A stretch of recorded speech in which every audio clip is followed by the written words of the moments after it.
ഹരേ കൃഷ്ണ. എല്ലാവർക്കും മാധവത്തിലേക്ക് സ്വാഗതം. കിഷ്കിന്ധാ കാണ്ഡമാണ് നമ്മളിപ്പോൾ വായിച്ചുകൊണ്ടിരിക്കുന്നത്. ഇതിന് തൊട്ട് മുമ്പലത്തെ വീഡിയോ നമ്മൾ ഭഗവാൻ ശ്രീരാമചന്ദ്രൻ ബാലിയെ വധിക്കാനായി പോയ ആ ഭാഗമാണ് നമ്മൾ പറഞ്ഞു നിർത്തിയത്. ഭഗവാൻ ശ്രീരാമചന്ദ്രന് മനസ്സിലാകുന്നില്ല സുഗ്രീവൻ ഏതാണ് ബാലി ഏതാണ് എന്നുള്ളത്. അങ്ങനെ ആ ദൗത്യം ഉപേക്ഷിച്ചിട്ട് തിരിച്ചു വന്ന ഭാഗമാണ് നമ്മൾ പറഞ്ഞു നിർത്തിയത്. ഇന്നത്തെ ദിവസം തന്നെയാണ് ആ വീഡിയോയും ഇട്ടിട്ടുള്ളത്. ഇന്ന് 2 വീഡിയോ ആണ് ഇട്ടിട്ടുള്ളത്. ആ 2 വീഡിയോയും എല്ലാവരും തന്നെ കാണണം. പിന്നെ നമ്മുടെ കൗസ്തുഭം വെജ് ഫുഡ്സ്, അതിലും നമ്മൾ വീഡിയോകൾ ഇടുന്നുണ്ട്. കാണാത്തവരുണ്ടെങ്കിൽ ആ വീഡിയോകളും കൂടെ കാണുക. ആ ചാനലും കൂടെ എല്ലാവരും സബ്സ്ക്രൈബ് ചെയ്യുക. പൂർണ്ണമായ വെജിറ്റേറിയൻ വിഭവങ്ങളാണ് അതിനകത്ത് ഉൾപ്പെടുത്തുന്നത്. ഏകാദശി വിഭവങ്ങൾ ധാരാളമായി വരുന്നുണ്ട്.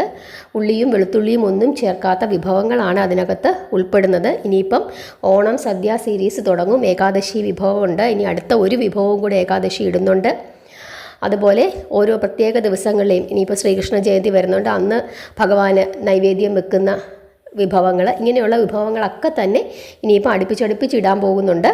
അപ്പോൾ എല്ലാവരും കൗസ്തുഭം വെജ് ഫുഡ്സും കൂടെ സബ്സ്ക്രൈബ് ചെയ്യുക, കാണുക. ഇനി നമുക്ക് ബാലി വധത്തിലേക്ക് കടക്കാം. അടയാളമില്ലാതെ സുഗ്രീവനെ തിരിച്ചറിയാൻ കഴിയുകയില്ല. അതിനാൽ അടയാളമുണ്ടാക്കാൻ ലക്ഷ്മണനെ ഏൽപ്പിച്ചു. പ്രഭാതത്തിൽ തന്നെ ലക്ഷ്മണൻ പലവിധം പൂക്കൾ പറിച്ചു കൊണ്ടുവന്നു. സുഗ്രീവന് മാലയുണ്ടാക്കി. ലക്ഷ്മണൻ ആ മാല സുഗ്രീവൻ്റെ കഴുത്തിലിട്ടു.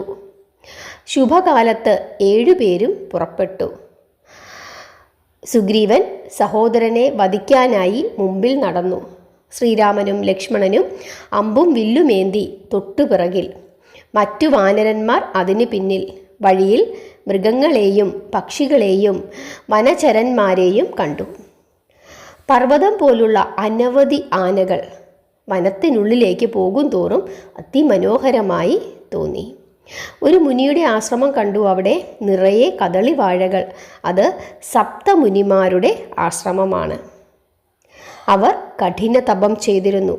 ആഹാരമില്ലാതെ അവർ 10,000 വർഷം തപസ് ചെയ്തു. ഒടുവിൽ ശരീരത്തോടുകൂടി സ്വർഗത്തിലേക്ക് പോയി. എല്ലാവരും ആശ്രമമണ്ഡലത്തിൽ. അവരെ വന്ദിച്ചാൽ എല്ലാം മംഗളമാകും. മിത്രമേ, ശ്രദ്ധിക്കൂ. ശപഥം ഇന്നു ഞാൻ നിറവേറ്റും. എൻ്റെ വാക്ക് തെറ്റില്ല. സീതയെ ഞാൻ വീണ്ടെടുക്കും. ശ്രീരാമൻ പറഞ്ഞു, മാല അണിഞ്ഞല്ലോ. നിന്നെ രക്ഷിക്കാൻ ഇന്ന് ബാലിയെ ഞാനും വധിക്കും. ബാലിയെ കണ്ടാൽ ഉടൻ അമ്പയക്കും. ബാലി വീണ്ടും വന്നാൽ തിരികെ പോവുകയില്ല. 7 പനകളെ മുറിച്ച ആ ബാണത്തെക്കുറിച്ചോർത്ത് നീ ധൈര്യമായിട്ടിരിക്കുക. സത്യം ചെയ്യുന്നു, ബാലിക്ക് ഇന്നു കൂടിയേ ജീവൻ ഉണ്ടായിരിക്കുകയുള്ളൂ. ഈ വിധം ശ്രീരാമചന്ദ്രൻ സുഗ്രീവനെ ആശ്വസിപ്പിച്ചു. കാരണം സുഗ്രീവന് പലപ്പോഴും ഒരു സംശയം തോന്നുന്നുണ്ട്, ശ്രീരാമചന്ദ്രന് ബാലിയെ വധിക്കാൻ കഴിയുമോ? കാരണം ബാലി അത്രത്തോളം ശക്തിശാലിയാണ്. ഹരേ കൃഷ്ണ. സുഗ്രീവൻ ബാലിയുടെ ഗോപുരത്തിൽ ചെന്നു സിംഹനാദം പോലെ ഗർജിച്ചു. രാമൻ്റെ ബലം കൊണ്ട് സുഗ്രീവൻ ശക്തനായി തീർന്നിരിക്കുന്നു. അലർച്ച കേട്ട് ബാലി കോപിച്ചു. മുഖം തീക്കനൽ പോലെ ചുവന്നു. മുന്നിൽ കണ്ടവരോടെല്ലാം കോപിച്ചു. കണ്ണുകൾ സൂര്യനെ പോലെ ജ്വലിച്ചു. ശരീരം 100 യോജന വ്യാപിച്ചു നിന്നു. എഴുന്നേറ്റ് നിന്നാൽ ആകാശം മുട്ടും. വാൽ 50 യോജന പുറകോട്ട് നീണ്ടു. ബാലി യുദ്ധത്തിന് പുറപ്പെടാൻ പോവുകയാണെന്ന് മനസ്സിലാക്കിയ താരാദേവി ബാലിയെ തടഞ്ഞുകൊണ്ട് ഉപദേശിച്ചു. താരാദേവി ബാലിയുടെ ഭാര്യയാണ്. കോപം വെടിയോ, യുദ്ധത്തിന് പോകരുത്. എൻ്റെ വാക്ക് കേൾക്കൂ. ജീവൻ നഷ്ടപ്പെടുത്തരുത്. ഒരു ദിവസം യുദ്ധം ചെയ്താൽ പിന്നെ 1 വർഷം വിശ്രമിക്കണം. എന്ത് ധൈര്യത്തിലാണ് ഉടൻ വീണ്ടും യുദ്ധത്തിന് വന്നിരിക്കുന്നത് എന്ന് ആർക്കറിയാം? യുദ്ധത്തിൽ അംഗഭംഗം വന്ന് കരഞ്ഞുകൊണ്ടോടിയ ആൾ ഉടൻ തന്നെ വന്ന് വെല്ലുവിളിക്കുമ്പോൾ അതിൽ എന്തോ ഒരു ആപത്ത് ഒളിഞ്ഞിരിപ്പുണ്ട്. ബുദ്ധിമാനായി ചിന്തിക്കൂ. സുഗ്രീവൻ ഇന്നലെ യുദ്ധത്തിൽ തോറ്റു. ഇന്നത്തെ യുദ്ധത്തിൽ ഞാൻ എന്തൊക്കെയോ അമംഗളം കാണുന്നു. സ്വയം ദുർബലനായ ആൾ വീണ്ടും വരുമ്പോൾ യുദ്ധത്തിന് പോകരുത്. ഇന്ന് ആരുടെയെങ്കിലും സഹായം കിട്ടിക്കാണും. അന്തഃപുരത്തിലിരിക്കൂ, സുഗ്രീവൻ വിളിക്കുന്നുണ്ട്, പുറത്തുനിന്ന് വിളിച്ചിട്ട് കുറച്ചു കഴിയുമ്പോൾ തിരിച്ചു പൊക്കോളും. ഈ വിധം താരാദേവി ഭർത്താവിനെ ഉപദേശിച്ചു. സൂര്യവംശത്തിൽ ദശരഥൻ എന്ന രാജാവുണ്ടായിരുന്നു. രജപുത്രരായ രാമൻ, ലക്ഷ്മണൻ എന്നീ 2 സഹോദരന്മാർ പിതാവിൻ്റെ സത്യം പാലിക്കാൻ വനവാസത്തിന് പോയിട്ടുണ്ട്. വൽക്കലമുടുത്ത് തലയിൽ ജടയണിഞ്ഞ് സന്യാസി വേഷത്തിൽ അവർ വനത്തിൽ സഞ്ചരിക്കുന്നുണ്ട്. എനിക്ക് തോന്നുന്നത് അവർ സുഗ്രീവൻ്റെ കൂടെ കൂടിയിരിക്കുമെന്നാണ്. രാജ്യത്തിന് പുറത്തായ സുഗ്രീവൻ പലതരത്തിൽ അപേക്ഷിച്ചപ്പോൾ രാമൻ സഹായിക്കാൻ വന്നു കാണും. അങ്ങനെ സംഭവിച്ചിട്ടുണ്ടെങ്കിൽ നിങ്ങൾക്കത് വലിയ ഭാരമാകും. ഞാൻ ഇന്നത്തെ യുദ്ധം അമംഗളമായി കാണുന്നു. നല്ലതാകട്ടെ ചീത്തയാകട്ടെ, സുഗ്രീവൻ നിങ്ങളുടെ സഹോദരനാണ്. സഹോദരനോട് യുദ്ധം ചെയ്യുന്നത് ശരിയല്ല. ശാന്തനാകൂ, കോപിച്ചിട്ട് കാര്യമില്ല. സുഗ്രീവനോട് യോജിച്ച് ഒരുമയോടെ രാജ്യം ഭരിക്കൂ. ഇങ്ങനെയൊക്കെ താരാദേവി വീണ്ടും പറഞ്ഞുകൊണ്ടേയിരുന്നു. അപ്പോൾ ബാലി മറുപടി പറഞ്ഞു, ചന്ദ്രമുഖി താരെ, നീ ഒന്നും വിചാരിക്കണ്ട. സുഗ്രീവൻ്റെ കാര്യത്തിൽ എനിക്കും വിഷമമുണ്ട്. ഞാൻ അസുരനെ വധിക്കാനായി പാതാളത്തിലേക്ക് പോയി. തുരങ്കത്തിൻ്റെ വാതുക്കൽ ആ നീചനെയാണ് നിർത്തിയിരുന്നത്. അവൻ തടിയും കല്ലും വെച്ചു ആ ദ്വാരം അടച്ചു. എന്നിട്ട് എൻ്റെ ഭാര്യയെ അപഹരിച്ചു. നീ പറഞ്ഞതുകൊണ്ട് സുഗ്രീവനെ ഞാൻ വധിക്കുകയില്ല. കയ്യിൽ കിട്ടിയാൽ ഞാൻ നിർബന്ധിച്ചു കൊണ്ടുവന്ന് നിന്നെ ഏൽപ്പിച്ചേക്കാം. നിനക്ക് ഇഷ്ടമുള്ളതുപോലെയുള്ള ശിക്ഷ സുഗ്രീവന് കൊടുക്കാം. രാജൻ, സുഗ്രീവൻ കുറ്റക്കാരനല്ല. അങ്ങയെ കാണാഞ്ഞ് മന്ത്രിമാർ സന്തോഷത്തോടെ രാജ്യം കൊടുത്തതാണ്. സുഗ്രീവൻ രാജാവായി. അതുകൊണ്ട് ക്ഷമയോടെ എൻ്റെ വാക്കുകൾ കേൾക്കണം. ഇന്ന് യുദ്ധത്തിന് പോകരുത്. രാമൻ യുദ്ധത്തിന് വന്നാൽ ഭൂമി തന്നെ തകർന്നു പോകും, പർവ്വതം പറന്നു പോകും. രാമബാണമേറ്റാൽ സൂര്യചന്ദ്രന്മാർ പോലും പൊടിഞ്ഞു പോകും. ആ രാമൻ സുഗ്രീവനെ സഹായിച്ചാൽ എങ്ങനെ നമുക്ക് രക്ഷ കിട്ടും? ബാലി പറഞ്ഞു, നീ പറഞ്ഞത് സത്യമല്ല. രാമൻ എന്തിനാണ് എന്നെ വധിക്കുന്നത്? മറ്റൊരുവൻ പറഞ്ഞിട്ട് രാമൻ അധർമ്മം ചെയ്യുമോ? ശ്രീരാമൻ ധർമ്മമേ പ്രവർത്തിക്കൂ. സത്യത്തിന് വേണ്ടിയല്ലേ വനത്തിൽ വന്നത്. രാമനുമായി എനിക്ക് ഒരു തർക്കവുമില്ല. അതുകൊണ്ട് അദ്ദേഹത്തിന് എങ്ങനെ എന്നോട് കലഹിക്കാൻ കഴിയും? രാമൻ എന്തിനാണ് സുഗ്രീവന് സഹായമായി വന്നതെന്ന് പറയൂ. ഏതായാലും രാമൻ വന്നാലും ഞാൻ യുദ്ധം വേണ്ടെന്ന് വെക്കില്ല. ഈ വിധം താരാദേവിയോട് ബാലി പറയുകയും ചെയ്തു. എന്നിട്ട് ബാലി കോപത്തോടെ സിംഹഗർജന മുഴക്കി പുറപ്പെട്ടു. താരയുടെ വാക്കുകൾ കേട്ടില്ല. പോകുന്ന സമയത്ത് താരാദേവി യാത്രാമംഗളം ചെയ്തു. എങ്കിലും താരയുടെ നേത്രങ്ങൾ കണ്ണുനീരിൽ തിളങ്ങി. ഉള്ളിൽ തേങ്ങിക്കരഞ്ഞു. ഇനി രക്ഷയില്ല, ദുരന്തമായി, യുദ്ധം തുടങ്ങുകയായി. പുറത്തിറങ്ങി 4 ദിക്കിലേക്കും നോക്കി. സുഗ്രീവനെ മാത്രമേ കണ്ടുള്ളൂ. സുഗ്രീവനുമായി ബാലി മല്ലയുദ്ധം തുടങ്ങി. 2 പേർക്കും അതിനുള്ള സാമർഥ്യമുണ്ട്. വെല്ലുവിളിച്ചും ഓടിയടുത്തും തമ്മിലടിച്ചും ആരെ അടിക്കുന്നുവെന്ന് തിരിച്ചറിയാൻ കഴിയാത്ത വിധം യുദ്ധം മുറുകി. ബാലി സുഗ്രീവനേക്കാൾ കരുത്താണ്. ഒരടികൊണ്ട് തന്നെ സുഗ്രീവനെ തളർത്തിക്കളഞ്ഞു. ബാലി വജ്രമുഷ്ടി കൊണ്ട് മാറത്തടിച്ചപ്പോൾ സുഗ്രീവൻ ബോധം കെട്ടു വീണു. ചോരയൊഴുകി. സുഗ്രീവൻ ബോധം കെട്ട് വീണത് കണ്ട് രാമൻ ഭൗമാസ്ത്രം തൊടുത്തു. സുഗ്രീവന് ബോധം വീണു. രക്ഷയില്ലാതെ സുഗ്രീവൻ ഓടുമെന്ന് തോന്നി. ഒളിഞ്ഞു നിന്നുകൊണ്ട് രാമൻ ബാണം പ്രയോഗിച്ചു. 10 ദിക്കിലും പ്രഭ പരത്തിക്കൊണ്ട് ബാണം പാഞ്ഞുപോയി. അത് വജ്രായുധം പോലെ ബാലിയുടെ നെഞ്ചിൽ തറച്ചു. നെഞ്ചിൽ കൈവച്ചുകൊണ്ട് ബാലി ഹാ ഹാ എന്ന് നിലവിളിച്ചു. ആര് ഈ ദ്രോഹം ചെയ്തു? നെഞ്ചിന് വേദന സഹിക്കാതെ വേച്ച് പോയി. ബാലി ഒറ്റ ബാണം കൊണ്ട് തന്നെ വീണു. ശ്വാസത്തിന് ഘനം കൂടി. മഹാബലശാലിയായ ബാലിയുടെ ആഭരണങ്ങളും വസ്ത്രങ്ങളും രക്തത്തിൽ കുതിർന്നു. ഹരേ കൃഷ്ണ. ഭൂമിയിൽ വീണു ബാലി പിടയുമ്പോൾ രാമൻ അടുത്തേക്ക് ചെന്നു. അമ്പെയ്ത് വീഴ്ത്തിയ മൃഗത്തിൻ്റെ അടുത്തേക്ക് വേടൻ ചെല്ലുന്നതുപോലെ ചെന്ന രാമനെ ചോര പൊടിഞ്ഞ ചുവന്ന കണ്ണുകളോടെ നോക്കിക്കൊണ്ട് പല്ലിറുമ്മിക്കൊണ്ട് ബാലി പറഞ്ഞു, താര പലതരത്തിലും എന്നെ തടഞ്ഞതാണ്. രാജകുലത്തിൽ ജനിച്ചിട്ടും താങ്കൾക്ക് ധർമ്മജ്ഞാനമില്ല. എന്നെ കൊല്ലുന്നത് എന്തിനു വേണ്ടിയിട്ടാണ്? മനുഷ്യർക്ക് ഭക്ഷിക്കാൻ കൊള്ളുന്ന 5 നഖമുള്ള ജീവികളിൽ പെടുന്നില്ല വാനരന്മാർ. എൻ്റെ രക്തവും മാംസവും ഭക്ഷ്യയോഗ്യമല്ല. എൻ്റെ തോൽ ഇരിപ്പിടമാക്കാനും കൊള്ളില്ല. നിർദോഷിയായ എന്നെ എന്തിനു വധിച്ചു? ഇതുകൊണ്ട് രാജ്യം കിട്ടുമോ? ശ്രീരാമൻ ധാർമ്മികനെന്ന് എല്ലാവരും പ്രശംസിക്കുന്നുണ്ട്.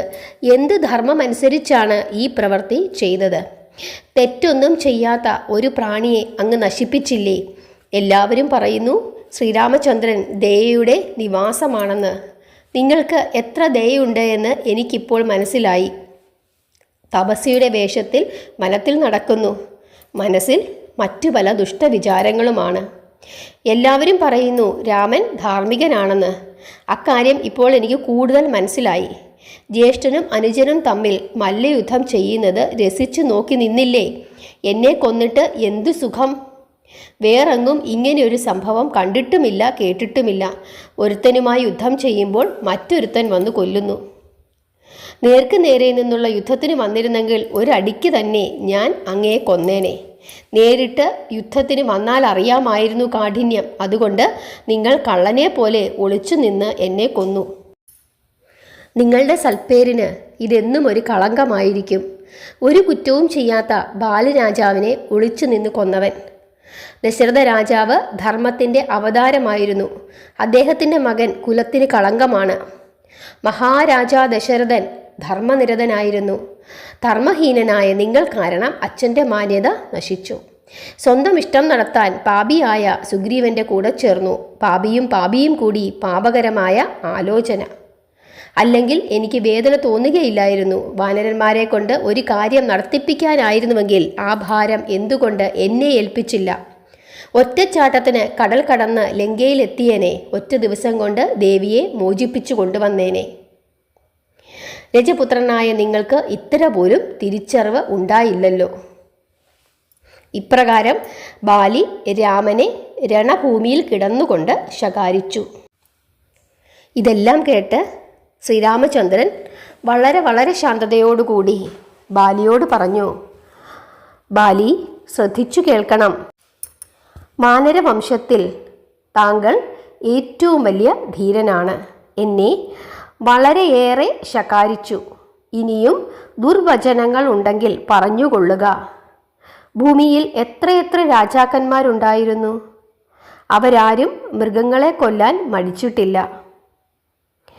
മൃഗങ്ങളെ കൊല്ലുന്നത് കടമയായി കണ്ട് അവരൊക്കെ നായാട്ടിന് പോയി. മത്സ്യങ്ങൾ വെള്ളത്തിൽ കഴിയുന്നു. അവരാരെയും കൊല്ലുന്നില്ല. എന്നിട്ടും വലിയ മനുഷ്യർ മത്സ്യത്തെ കൊല്ലുന്നു. പക്ഷികളും മൃഗങ്ങളും എല്ലാം വനത്തിലുണ്ട്. വ്യാധന്മാർ ആനന്ദത്തോടെ അവരെ വധിക്കുന്നു. ഇവിടെ താങ്കൾ ചെയ്ത വലിയ കുറ്റം അന്യൻ്റെ ഭാര്യയെ സ്വീകരിച്ചു എന്നതാണ്. എൻ്റെ ശരമേറ്റ് നിങ്ങൾക്ക് പാപമോചനം കിട്ടി. സ്വർഗത്തിലേക്ക് പോകൂ. എന്തിനാണ് ദുഃഖിക്കുന്നത്? ഭക്തനായതിനാൽ സുഗ്രീവനെ ഞാൻ രക്ഷിക്കും. അവൻ്റെ ശത്രുവിനെ ഞാൻ വധിക്കും. അഗ്നിയെ സാക്ഷി നിർത്തി ഞാൻ സത്യം ചെയ്തിട്ടുണ്ട്. സുഗ്രീവൻ്റെ സഹോദരനായ നീ വലിയ അഹങ്കാരിയാണ്. നിന്നോട് അധികം സംസാരിക്കുന്നത് ഉചിതമല്ല. ഞാൻ നിന്നോട് യുദ്ധം ചെയ്യുന്നതും ശരിയല്ല. ക്ഷമിക്കണം. കപിരാജാവേ, എന്തിനാണ് വാലുള്ള വാനരനായി ഇരിക്കുന്നത്? എൻ്റെ അനുഗ്രഹത്താൽ ഇന്ദ്രൻ്റെ പുത്രനായ അങ്ങ് സ്വന്തം ദേശമായ അമരാവതിയിലേക്ക് ദേവരൂപത്തിൽ തന്നെ പോകൂ. ബാലി പറഞ്ഞു, ദുഃഖം കൊണ്ട് ഞാൻ ഉചിതമല്ലാത്ത വിധം ചിലതൊക്കെ പറഞ്ഞു. 3 ലോകത്തിലും പൂജിക്കപ്പെടുന്ന അങ്ങ് ക്ഷമിക്കണം. ശ്രീരാമ, ഞാൻ അങ്ങയുടെ പാദത്തിൽ നമസ്കരിക്കുന്നു. സുഗ്രീവനെയും അംഗദനെയും സംരക്ഷിക്കണം. സുഗ്രീവന് രാജ്യം കൊടുക്കുമല്ലോ. അംഗദന് എന്തെങ്കിലും പ്രധാന പദവി തന്നെ നൽകണം. ധർമാനുസരണം സുഗ്രീവനെ അംഗദൻ്റെ പിതാവായി കാണണം. താര ഗൃഹത്തിലുണ്ട്. സുഗ്രീവൻ താരയെ ഒരു കാര്യത്തിലും വിഷമിപ്പിക്കരുത്. ശ്രീരാമൻ പറഞ്ഞു, വിഷമിക്കരുത് കപിരാജൻ, നിങ്ങൾ ശുദ്ധനായി തീർന്നു. ഇനി ഒന്നും പറയാനില്ല. ബാലി വിനയപൂർവം ശ്രീരാമനെ കൈകൂപ്പി വണങ്ങി. ചീത്ത വാക്കുകൾ ക്ഷമിക്കണേ രഘുനാഥ. ബാലിയുടെ വാക്കുകൾ കേട്ട് ഭഗവാന് സന്തോഷമായി. ബാലി രാമബാണമേറ്റുമരിച്ചു. താരാദേവി അന്തഃപുരത്തിലറിഞ്ഞു ഈ വിവരം. വസ്ത്രമുരഞ്ഞും കേശഭാരം കെട്ടാതെയും അംഗദനെയും കൂട്ടി ബാലിയുടെ അടുത്തേക്ക് വന്നു. വഴിക്ക് മന്ത്രിമാർ പേടിച്ചോടുന്നത് കണ്ട് അവരോട് താര ചോദിച്ചു, ബാലി നിങ്ങളുടെ മിത്രമല്ലേ? നിങ്ങൾ ബാലിയോടൊപ്പമായിരുന്നില്ലേ? എന്നിട്ട് അദ്ദേഹം ദുഃഖാവസ്ഥയിലായപ്പോൾ ഉപേക്ഷിച്ചിട്ട് പോകുന്നത് ശരിയാണോ? അവർ പറഞ്ഞു, രണ്ട് സഹോദരന്മാരും പരസ്പരം ആക്രമിച്ചു. രാമബാണമേറ്റ് ബാലി മരിച്ചു. 4 വശത്തും സൈന്യങ്ങളെ കാവൽ നിർത്തി അന്തഃപുരത്തിലിരിക്കുക. അംഗദനെ രാജാവാക്കി ദുഃഖം പരിഹരിക്കുക. അംഗദൻ രാജ്യം ഭരിക്കട്ടെ, ഞാൻ എൻ്റെ പ്രാണനാഥനോടൊപ്പം പോവുകയാണ് എന്ന് താരാദേവി പറഞ്ഞു. തലയിൽ വീണ്ടും വീണ്ടും തല്ലിക്കൊണ്ട് യുദ്ധക്കളത്തിലെത്തി. 4 പാടും നോക്കി. രാമൻ വില്ലും അമ്പും താഴെ വെച്ച് ഇരിക്കുന്നു. ലക്ഷ്മണൻ തൊഴുകൈയോടെ നിൽക്കുന്നു. ആരുമൊന്നും പറയുന്നില്ല. താര ബാലിയുടെ അടുത്തേക്ക് ചെന്നു. ഭർത്താവിൻ്റെ ദുസ്ഥിതി കണ്ട് പൊട്ടിക്കരഞ്ഞു. ഇടിനാദം പോലെയായിരുന്നല്ലോ നിങ്ങളുടെ ഗർജനം. നിങ്ങളോട് പടവെട്ടാൻ ഒരു വീരനും കഴിയാറില്ലല്ലോ. ശ്രീരാമൻ്റെ ഒരു അമ്പുകൊണ്ട് ഭൂമിയിൽ വീണുപോയില്ലേ? രാജ്യം കൊതിച്ചിട്ടാണ് സുഗ്രീവൻ ഈ ക്രൂരകൃത്യം ചെയ്തത്. കിഷ്കിന്ധയിലെ വിശിഷ്ടരായ പൗരന്മാർ വാവിട്ട് നിലവിളിക്കുന്നു. ഇപ്രകാരം പറഞ്ഞുകൊണ്ട് താര കരഞ്ഞുകൊണ്ടേയിരുന്നു. കിഷ്കിന്ധ നഗരം മുഴുവൻ താരയോടൊപ്പം കരഞ്ഞു. പശുപക്ഷികളടക്കം ചരാചരങ്ങളും കരഞ്ഞു. അംഗദൻ നിലത്തു കിടന്നുരണ്ടുകൊണ്ട് കരഞ്ഞു. അന്യരുടെ കാര്യം പോകട്ടെ, ലക്ഷ്മണൻ പോലും കരഞ്ഞുപോയി. സുഗ്രീവനും ഹനുമാനും മാത്രം വിരസഭാവത്തിലിരുന്നു. താര ശ്രീരാമനോട് ചോദിച്ചു, രാമ, അങ്ങ് രഘുകുലത്തിൽ പിറന്നയാളാണ്. കള്ളത്തരത്തിൽ എന്തിനാണ് എൻ്റെ ഭർത്താവിനെ വധിച്ചത്? നേരെ നിന്ന് അങ്ങയ്ക്ക് യുദ്ധം ചെയ്തു കൂടായിരുന്നോ? ഇത് വലിയ ദുഃഖമായിപ്പോയി. നിങ്ങൾ ദയാലുവാണെന്ന് എല്ലാവരും പറയുന്നു. എന്നിട്ടിപ്പോൾ എന്തിനാണ് ഇങ്ങനെ ചെയ്തത്? സ്വജനങ്ങൾ മരിക്കുന്നതിൻ്റെ വേദന അങ്ങേക്കറിയാമല്ലോ. എന്നിട്ടും എനിക്ക് ആ ദുഃഖം അങ്ങ് തന്നല്ലോ. ഈ വിധം പറഞ്ഞ് താര കരഞ്ഞു.